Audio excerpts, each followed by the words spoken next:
Harmonize anasema kwamba Ibra ana roho mbaya sana kwa sababu siku ambayo ameanza ku raise issue nzima ya Harmonize kumdai bilioni 1 kama anataka kuondoka kwenye lebo hiyo, ni siku ambayo ilikuwa ni birthday ya mjukuu wake Amara. Of course ilikuwa ni kweli, na anasema kwamba alionea wivu ile trend ambayo Harmonize, Kajala pamoja na Amara walikuwa wanaenda nayo katika siku hiyo muhimu. Ndio maana Ibra akataka kuingilia kati hilo swala naye apate upepo. Sasa kupitia Insta story yake Harmonize ameandika ujumbe huu hapa: nimemchunguza sana mdogo wangu Chinga, nimegundua ana roho mbaya.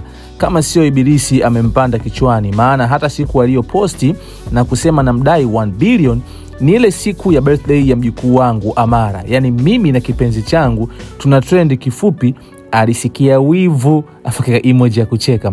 Guys, sijamuomba Chinga bilioni, ila mkataba aliosaini na lebo unasema ikitokea watu wanataka kumnunua wenye malengo makubwa zaidi ya Konde Gang, pengine tunaweza tofautiana kipato, inatakiwa ailipe lebo Konde Gang 1 billion ili wawasaidie vijana wengine, na nilimwambia nitabaki kuwa kaka yako na Konde Gang chama lako.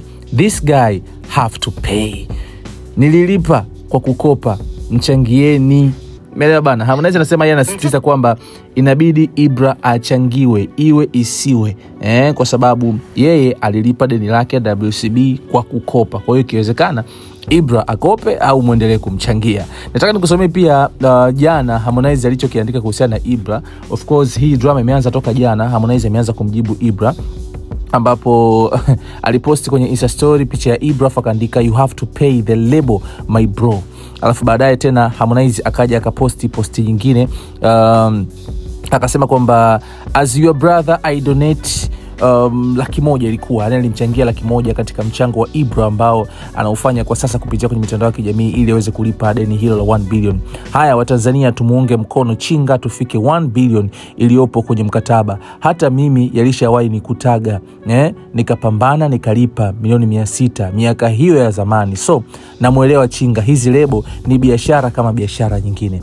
Lakini baadaye tukamwona Ibra akamjibu Harmonize kwa kuandika kwamba asante boss Konde, nitajitahidi kwa uwezo wa Mungu na jitihada zangu nina imani zitafanikiwa, maana imani yangu sikuzaliwa kushindwa. Ulikuwa na ujumbe wa Ibra. Nikaona pia Baba Levo akaandika ujumbe wake kwamba Kirandage kumdai Chinga bilioni 1 ni ukatili mkubwa kwa sababu hajamfikisha popote, hakupaswa kumdai hata milioni 30. So hiyo ni comment ya Baba Levo ambaye ameandika pia kuhusiana na sakata hili la Ibra na bosi wake au na lebo yake ya Konde Music Worldwide. Niambie wewe hii drama itaishia wapi? Wapo ambao wanasema kwamba huenda ikawa hii ni kiki ambayo inatengenezwa, lakini wapo ambao wanaamini kwamba ni uhalisia kwamba Ibra na lebo yake Konde Music Worldwide hawapiki kichungu kimoja.